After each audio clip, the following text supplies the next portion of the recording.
Apa hubungan comfortable flight velocity dan comfortable dive velocity? Kan posisi burung terbang dan posisi burung dive sangat berbeda? Hipotesa saya adalah, merpati juga akan turun tidak dengan kecepatan maksimal, tapi hanya dengan kecepatan yang menurut dia nyaman atau comfortable dive velocity. Seperti halnya dalam posisi terbang.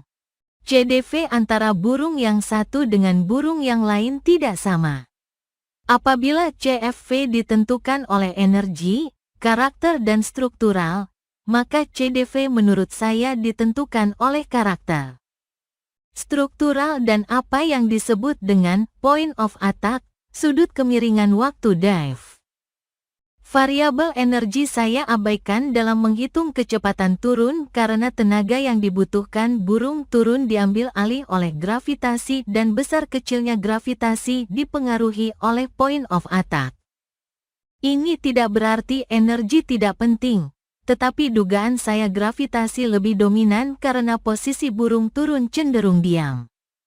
Energi akan sangat berperan apabila posisi burung waktu turun sambil mengepakkan sayapnya. Pertama, kita harus samakan persepsi dulu bahwa CFV dan CDV bukan berarti burung terbang atau turun santai. Tapi CFV dan CDV juga kecepatan maksimum. Terus terang saya sendiri kurang sreg dengan istilah comfortable yang kalau kita terjemahkan memang artinya nyaman, sehingga memberi kesan santai. Saya lebih cenderung menggunakan istilah optimum atau optimal. Pada saat merpati terbang datar, maka CFV ditentukan oleh fungsi energi, power, struktur, dan karakter. Di sini faktor energi, power, sebagai faktor determinan, penentu. Burung boleh punya motivasi dan sense of urgency yang tinggi dan struktur yang bagus. Tetapi kecepatannya akan ditentukan oleh ketersediaan energi pada masing burung. Burung akan mengatur kecepatannya sedemikian rupa sehingga dia bisa sampai di rumah tanpa kehabisan tenaga di tengah jalan. Ini yang disebut dengan CFV.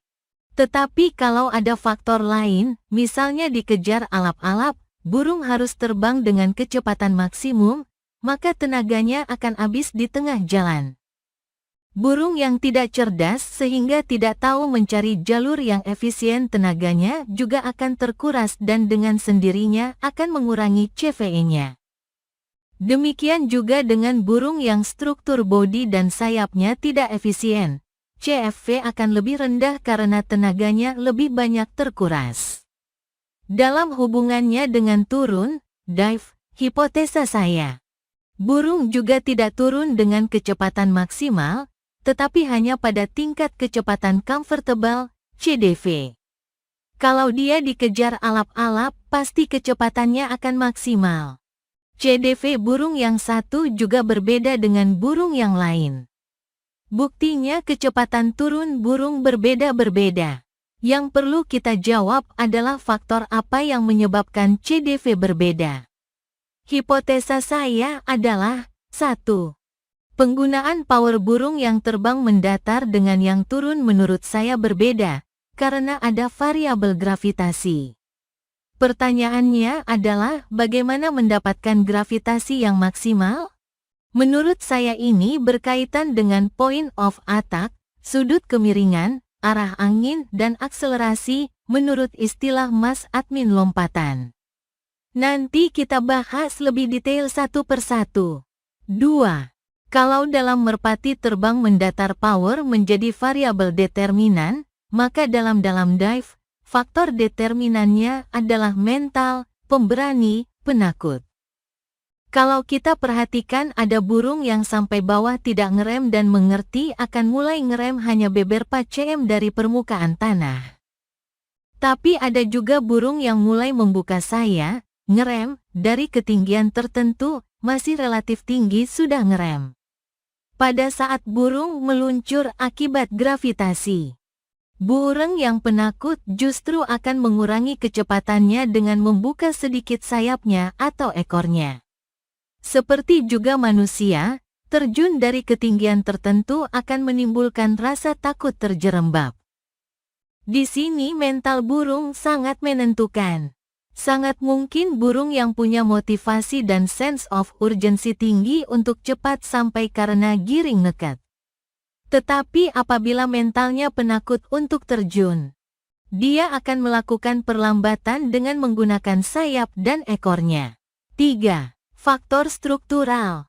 Kalau tanpa akselerasi, lompatan, maka gravitasi akan maksimal apabila burung turun dengan posisi sayap merapat ke badan, kaki ke belakang, ekor rapat dan sejajar badan. Dan leher ditarik menempel ke badan. Apabila otot sayap tidak kuat, maka pada saat terjadi gesekan dengan udara, sayap akan merenggang dari badan dan dengan sendirinya akan terjadi perlambatan. Demikian juga halnya dengan ekor. Apabila tulang punggung sampai tulang ekor tidak kuat, maka bulu ekor tidak bisa menutup rapat karena tertiup gesekan dengan angin. Selain itu, apabila ekor bergerak ke kiri dan ke kanan karena gesekan angin akan menyebabkan burung turun zigzag. Burung yang lehernya tidak kuat, apalagi terlalu panjang, juga akan menyebabkan titik gravitasi berubah-ubah karena kepala goyang waktu terjadi gesekan dengan udara. Akibatnya burung juga akan turun goyang. Bulu merpati yang nyutra dan licin akan mengurangi hambatan yang disebabkan oleh gesekan dengan udara. Yang saya tidak tahu, pada saat burung turun, apakah dia menahan nafas atau bernafas secara normal? Kalau dia harus menahan nafas, maka kalau nafasnya pendek, maka dengan sendirinya dapat menyebabkan burung cepat untuk menarik nafas. Ketika merpati yang Anda harapkan menjadi merpati yang baik, namun gagal menunjukkan performa yang baik sesuai harapan Anda, maka tidak perlu mencari jauh-jauh untuk menemukan penyebabnya. Di sini ada dua kemungkinan, entah burungnya yang tidak baik atau memang pada saat dilatih tidak dalam kondisi yang baik. Mungkin saat ini sangat jarang ditemui bila seorang peternak tidak memiliki burung yang bagus atau terah juara karena penyebaran burung merpati begitu luas tidak mengenal waktu dan jarak.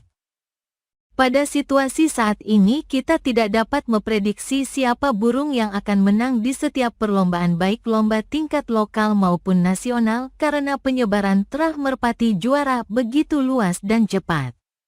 Sehingga penyebaran terah burung juara itu saat ini tidak hanya di kalangan atas namun sudah menembus pada level menengah bahkan kalangan bawah. Bisa kita lihat pada setiap lomba, di mana pemenangnya selalu berubah dan sangat sulit ditemui bila yang menjadi juara hanya burungnya hanya itu saja. Semoga bermanfaat dan salam merpati lovers.